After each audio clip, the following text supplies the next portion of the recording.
Welcome to the Psychedelic Passage podcast. My name is Nguyen. I am your host today. Just want to share a moment of thanks and gratitude. As always, I like to start these episodes with just a lot of thanks. I think that today's episode will be talking about collective grief and trauma versus individual grief and trauma. And so, one of the best antidotes that I found around navigating through grief and trauma is having a good grounded foundation and sense of gratitude. So just want to start off with gratitude with our community, gratitude and thanks to you if you're choosing to tune in and listen to this episode. And we're trying to grow our YouTube audience. And so if you feel called and want to hop over to YouTube, you'll notice that I am again out in the woods recording another podcast episode. I've become quite fond, actually, of being out in nature as I record this episode or just recording podcast episodes in general. And it's been one of my goals lately, actually, about just spending a little bit more time in nature. And I think that'll be a little bit more relevant as we talk through this episode today. And before I do that, I just want to give a little bit of a trigger warning that the contents of today, which we'll be talking about individual and collective grief and trauma, and how that shows up and presents itself in psychedelic experiences.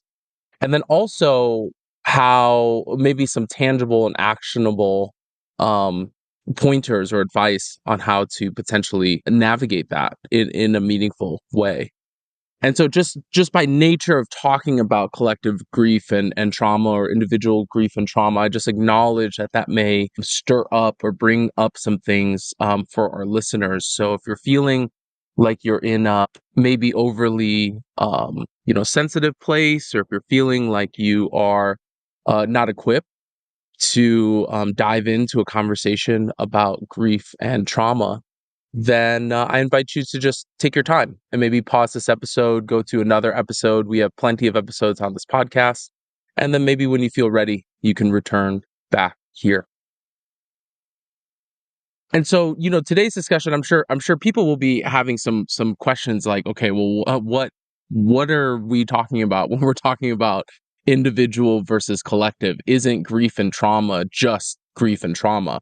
And I'd like to just start by framing up this conversation a little bit by taking a moment to talk about our human, wiring and evolution and our nervous systems. Now, I am certainly not a scientist. I am certainly not an expert in the human mind and the human body. I really just regard myself as an individual who's trying to connect the dots around things that we know and how they may apply to intentional, meaningful, and potentially therapeutic psychedelic experiences.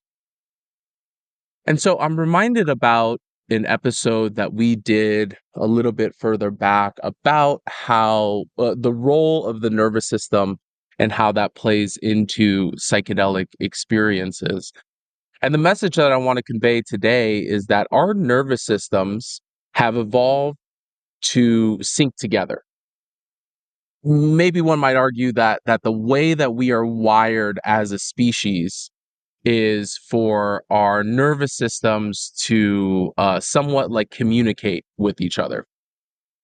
And this is actually one of the primary reasons why we feel both individual and collective grief and trauma. So if you're a little bit unsure about what I'm talking about, I'll give you a few examples. So I'll start off with a little bit of a story. You all know that I love to tell stories, and whether they are relevant to something meaningful and valuable probably depends on the day. Probably a little subjective, but I do always try to circle this back to something that might make sense for any of our listeners if you're considering a meaningful, intentional, healing psychedelic experience. So I was at the airport a couple of weeks ago, and this was like an early morning flight. a small regional airport and didn't expect for there to be a line. And we show up and there's a huge, huge line just to check your bag. There must have been, you know, 30, 40 people in line. And the flight about maybe like 45 minutes from taking off. So we're not even in the security line yet.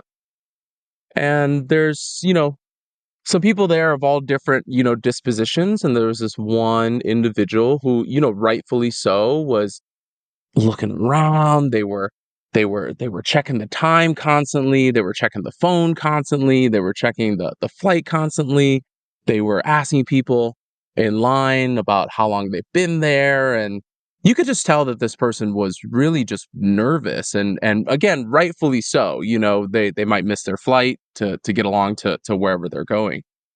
But what I notice is, as I'm observing this person, I noticed myself start to get a little bit nervous and just a little bit more riled up. I then find myself checking the time, and I start to like kind of get some ants in my pants. And it was just an interesting reflection point for two things. One is that I found myself judging this individual, almost like subconsciously. I found myself being like, man, like this person can't keep their cool. They can't, keep it together. It's just a flight. And so I think that that was an interesting observation. And the second thing is that I really noticed the relationship between this complete stranger. We had no communication. We had no interaction whatsoever. They were just the person in front of me in line. And it was just interesting to observe the relationship between their emotional state and my emotional state. And so just like a small little, example of how our nervous systems can interact and interplay with each other. I think a couple of more tangible examples, I'm sure many folks have felt this when a loved one or a friend or a family member, let's say, are stressed or are dealing with something challenging or are, talking through grief or trauma.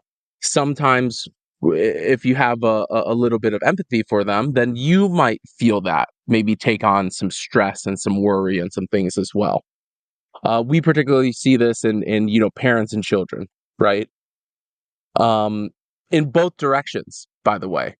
So, parents who maybe are projecting their own fears and concerns onto their children, and then also children who are maybe having big emotional states which can affect, um, the state of the parent.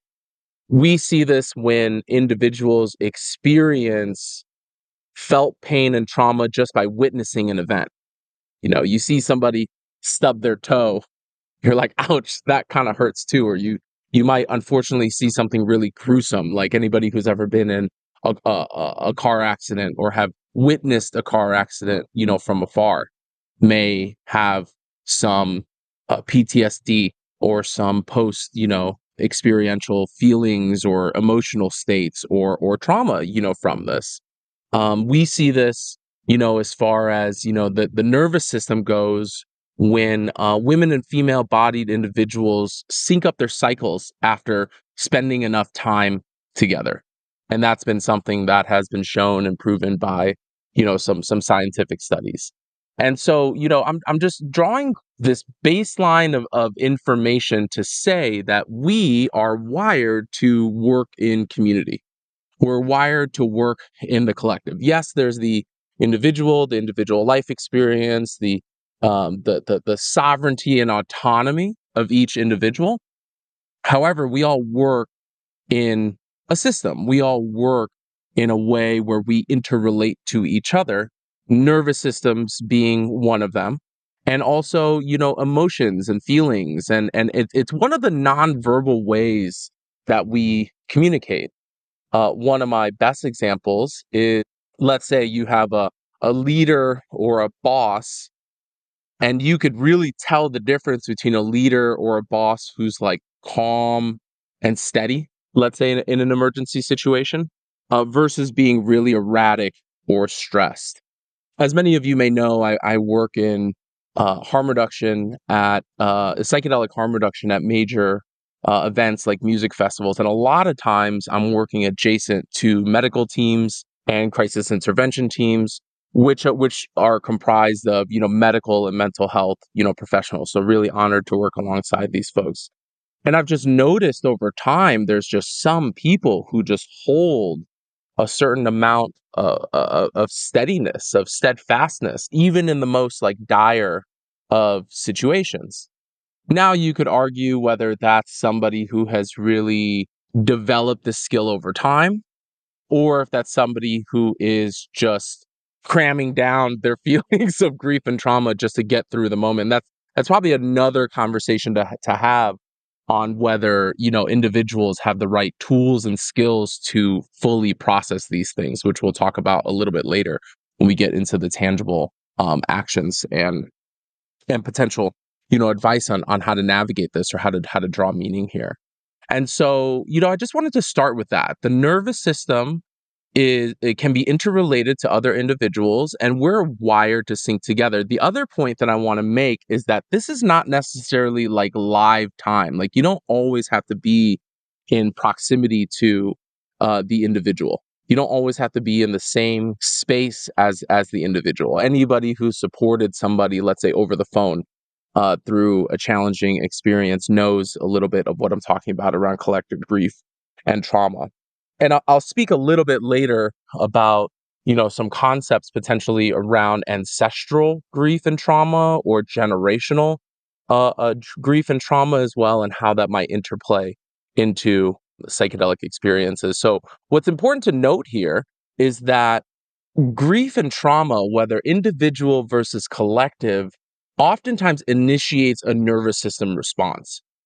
And so, if you're not a little bit unfamiliar with what I'm talking about, I invite you to pop back a few episodes when we talk about the different nervous system responses. Again, very rudimentary because I'm not a professional, in this field, but I think a lot of people have heard about, the fight, flight, freeze response. Also, I was introducing in that episode the fawn or the people pleasing, response as well as a reaction to, triggering events or things that trigger a nervous system response. And some of this hits different parts of our nervous system. There's the I believe it's called, man, I might be wrong here. I believe it's called like the autonomic part of our nervous system, the parts that are like that work without us even needing to think about it, like breathing, heart rate, things like that, that can be affected depending on our nervous system, our emotional states. As an example, so you can see how if you were to feel individual and collective grief and trauma in a psychedelic experience, you may actually have bodily responses before your mind even becomes aware of it. Maybe in the sense of your heart rate starting to pick up, or maybe in the sense of you starting to perspirate a little bit more. Or maybe you start to get that like tingly kind of nervous, something's wrong feeling. My spidey senses are kind of up, but I don't know exactly what that is and what that feels like. And so one of the interesting things is that this is actually why an in-person psychedelic coach, facilitator, or guide can be extremely effective, because there is actually a possibility of co-regulating the nervous system.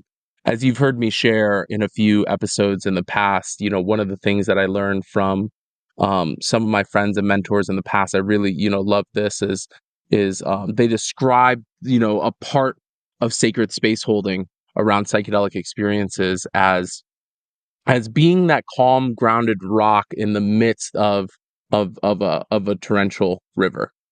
And I really love that analogy. You've heard me share before about how a facilitator or practitioner can actually be a really amazing tether, somebody that keeps you connected to a grounded, source or state of being while you're out there having your altered state of consciousness experience. And so, there is this conversation about co-regulating the nervous system together. Now, of course, there are pitfalls to this as well. There can be some dependency issues around that. There can be some, counter transference and countertransference issues, around that, as many of my mental health colleagues know very well and discuss and talk about. So if we are identifying that the nervous system plays a part in how we feel and navigate and process through grief and trauma. And then we're also saying that that is not an isolated experience. That means that the people around you and the experiences and events that you have leading up to this probably inform or influence how you navigate this experience. Then this leads to me, expressing that preparation can be a really great pathway for you to build rapport and sync up your system a little bit with your practitioner. So imagine if you didn't do any preparation. Imagine, hopefully you're not doing this, but imagine you're meeting and speaking to your psychedelic practitioner for the first time. Well, it's just going to naturally take some time for you to pick up on their behaviors and persona and their small little nuances and how they carry themselves, how they carry their body, how they communicate, how they express their emotions and feelings, how they support you. And so the preparation time is actually really, really important because it gives you this opportunity to actually kind of sync up your systems a little bit if you're working with a psychedelic practitioner. So before I get into how this might show up in psychedelic experiences, I do want to talk about what the difference is between individual versus collective grief, which I've touched upon a little bit as I was talking through, some of the examples of what, collective grief is. And so, collective grief might be, I guess the best thing I can say is that in our society today, this is June of 2024. I would argue that there's actually quite a bit of collective grief going on out there as we are learning and becoming more aware on a global, like geopolitical scale of the events that happen around the world. Those events aren't here. They're not here in the United States. But if we maybe see the suffering of other individuals, we too might actually feel and experience that suffering. Now, then it becomes a choice on whether we're spiritually bypassing that or if we have the privilege to dismiss or not look at that. But I have a sense in at least my community, I'll at least speak from the eye that a lot of the folks that I'm talking to, my friends, family, colleagues, coworkers, employees, they're feeling some type of like unease. They're feeling a little bit of uncertainty. They're feeling a little bit of like unsurety. They're like, I'm just like a little like nervous. I'm not like steady right now. And also they can't identify it. Right. So that's another interesting, phenomenon. So that to me is one of the first like precursors that may indicate that you may be feeling some elements of collective grief and trauma if you're feeling something so strongly, but you may not be able to identify exactly the root, cause of that. What individuals experienced during COVID and the pandemic is an example of collective grief and trauma. Some folks went through that period of time and were just fine. Didn't affect their lives that much. There's many people who, really thrived during that time. But generally, if you're cooped up in a house and not allowed to leave for, I remember for me, like I didn't leave my house for about 6 months. And that was just like a couple of years ago.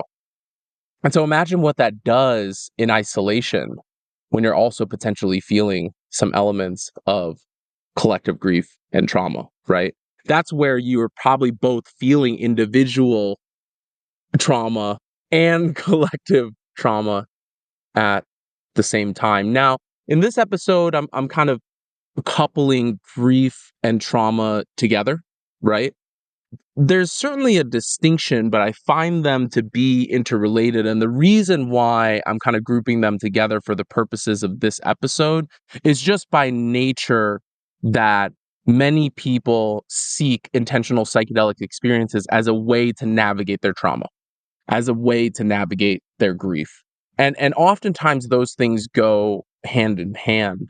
Traumatic experiences often are the precursors to grief and grieving. And so, I just want to share that if you're going through a challenging time right now, there may be a framework or a body of thought to say that it might not all be just you. Here I think in Western society and the way that we think about, mental health and personal growth and spiritual and emotional well-being, it aligns with how we view our culture, which our culture in America is very individualized, right? It's very independent. We love our independence. Nobody tells me what to do. Type of feeling. And I think that there's less focus on the collective, right?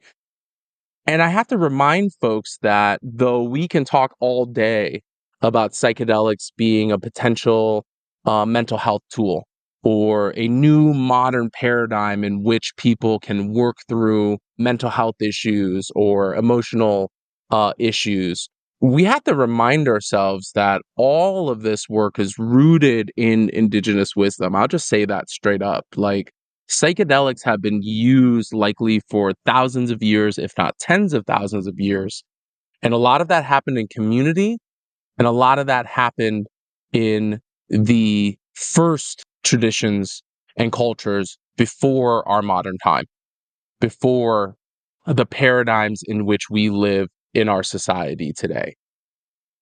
And so, in that regard, it kind of makes sense because one of the things that, and I'm generalizing here, but one of the things that I really appreciate about many of the indigenous wisdoms that I've had little bits and pieces and the privilege to learn is that there is this emphasis on the collective just as much as the individual. One of the examples that I share is many folks in mental health talk about Maslow's hierarchy of needs, right? So if you haven't seen this, I invite you to just go and Google it. And it shows this pyramid which talks about our needs as it relates to the order of operations. So what they say is like, first you have to take care of your basic needs: food, water, shelter, safety, and security, before you can move up to, let's say, emotional well-being and needs. Then you can move up to other needs like social needs and self-actualizing needs. So what they're saying is that as an individual, there's almost like a hierarchy of needs that can help you to become a self-actualized individual. Now, the interesting thing is that there's actually evidence that Maslow actually drew a lot of that knowledge and information from the Blackfoot Nation, but kind of tailored it to our American culture. Whereas Maslow's hierarchy of needs is deeply individual, the Blackfoot knowledge was actually sharing that there's a step beyond individual self-actualization. The whole point of individual self-actualization is so that you can return to community and share your gifts, share your perspective in a way that not only helps your individual healing and life, but in a way that contributes to the collective healing and life experience. So I think that's just a good primer and a base before I even talk about how this stuff shows up in psychedelic experiences, to contextualize this to our modern time and our modern culture as it relates to us individuals here in America. So it makes sense that as we are talking about therapeutic or healing capacities of psychedelic experiences, that many times we're just talking about that on an individual basis. We're talking about alleviating, mental health issues or mental health, conditions, or helping folks to move through emotions and trauma. And I think that that happens when we are reading like clinical trials and studies, or when, a psychedelic company is touting the properties of, or the benefits of psychedelic use. But here at Psychedelic Passage, we've chatted probably with over, at this point, like 8,000 individuals seeking a psychedelic experience, having then connected at least 6,000 of those folks to potential service providers. And one of the common threads that we see is people say, "Hey, I want to have the psychedelic experience not only for myself, but so that I can show up as a better father, as a better brother, as a better partner, as a better friend."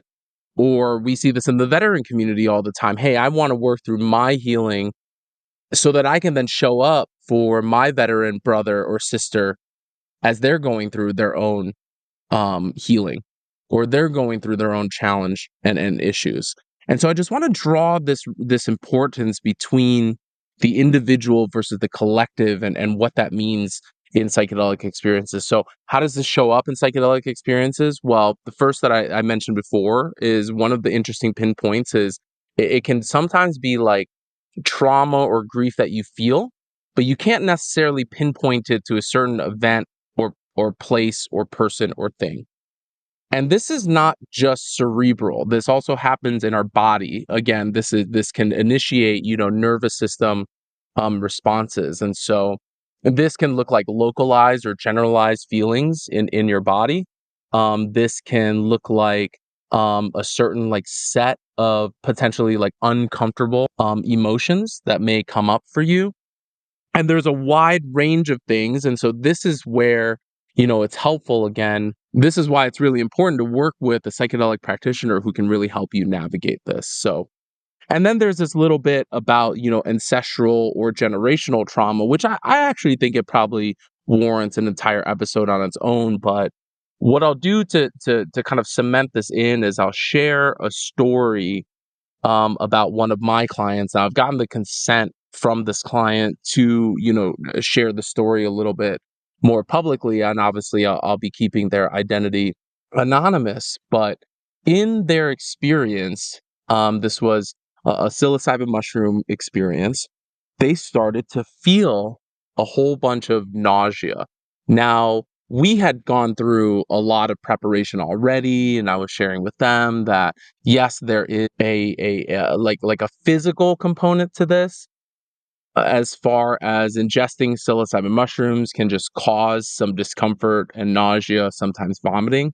So they were prepared for it. But what I was also explaining to them is that sometimes nausea and vomiting and purging, especially in psilocybin experiences and especially in ayahuasca experiences, but completely different, can actually be like a somatic process of releasing. So they were working upon that framework as well. And so the more that they tried to like resist and like fight this nausea, the stronger that it got. At some point, this individual was, like on all fours purging, vomiting into like a trash can that I had prepared. And, I was obviously there, very involved and active, monitoring them, making sure that they stayed, hydrated, making sure that they were, responsive and communicative through this process. And this interesting thing happened that as they were vomiting, they had said this thing. They were like, "Wow, I've been carrying so much. And actually, I realized that none of this is mine." And it's very fascinating because in integration, we then started to speak, and what they were sharing was actually there was a lot of this um, trauma that was passed down from what they identified to be their paternal lineage, from their father and their father and their father. And what they were visualizing as they were, purging in the psychedelic experience was actually the releasing and letting go. And they didn't even know that they were carrying this for so long. So, it's just a more tangible example of what I'm, sharing here. Now, what I would say is that that process is not that easy, right? Because in integration, we have to figure out ways for us to not fill that void up with other unhealthy things, right? And that's what this individual ended up embarking on, is finding different and healthy ways of building systems so that they're not refilling that void with other things, coping mechanisms, unhealthy habits, other grief and trauma that might find itself there. So, a little bit of tangible advice here. I think first and foremost, just knowing about this can be super helpful. It's just knowing that this is a potential can really help resolve any confusion. Now, I also think that it's up to the individual to assign any, correlation or causation. Like, I would be a little nervous if, let's say, it was your psychedelic practitioner who was telling you that this is something related to collective grief. A lot of that, internal wisdom has to come from you and your own inner compass about what's happening in your experience and in your body and in your mind, in your spirit and in your emotions.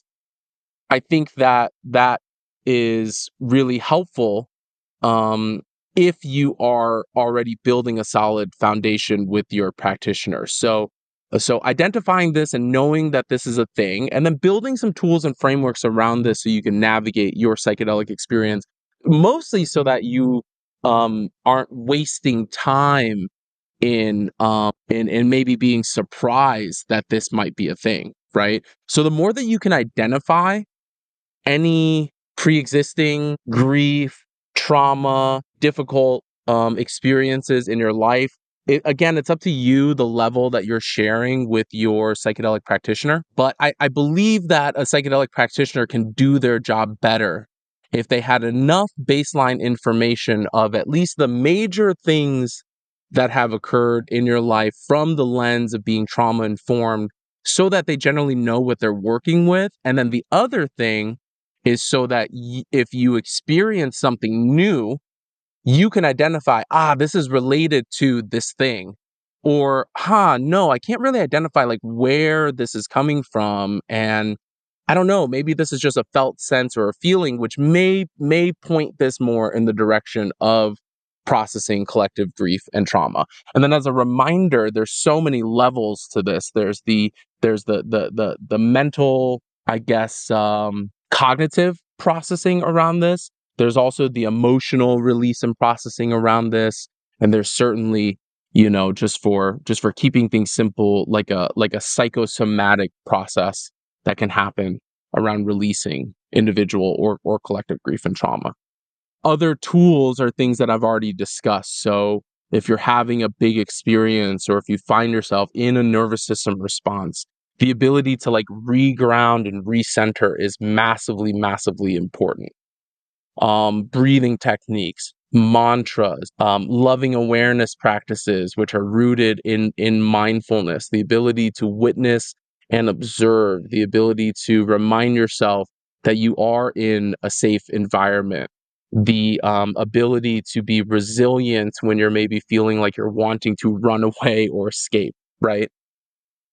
And then, allowing yourself to feel this fully without judgment. The same way that I was subconsciously judging that individual at the airport, I think that judgment can really creep up on you. Oh, this is uncomfortable. I don't like that. I don't want that. I don't want this to happen. Well, what if that process of being uncomfortable actually led you to processing and relieving trauma and grief, whether collective or individual? And then the third part is working enough and being tuned into your body. The last episode we did was bodily attunement to allow for these somatic processes to occur. So, I acknowledge that this episode is really just scratching the surface, but I felt it was important in a time where I believe that we are all experiencing some levels of collective grief and trauma as well as individual grief and trauma. I just wanted to name this. And so if it's at all helpful to folks, I hope that this may give you a good base for you to expand upon your own skills if you're considering an intentional psychedelic experience oriented towards healing. So that wraps up our episode today. And before we go, I'm just going to take a moment to read a review from our concierge team. I'll just actually read one from a ceremony, short and sweet. The practitioner was compassionate and understanding, and it was a life-changing event. And so I give a lot of thoughts and prayers. I give a lot of, putting up just big prayers for anybody considering a psychedelic experience. We have a team of very loving and caring humans who want to support you in any way possible. Some of that is up to you. If you want to, just get some support via our digital assets, preparation guides, integration guides, mushroom, psilocybin information guides, all the way up to potentially moving through our matchmaking service with a consult call or a matchmaking form to potentially get connected to a psychedelic coach or practitioner. So, sending folks a lot of love out there. Thanks for being here with me. And I really, really look forward to connecting with you on our next episode. Thanks.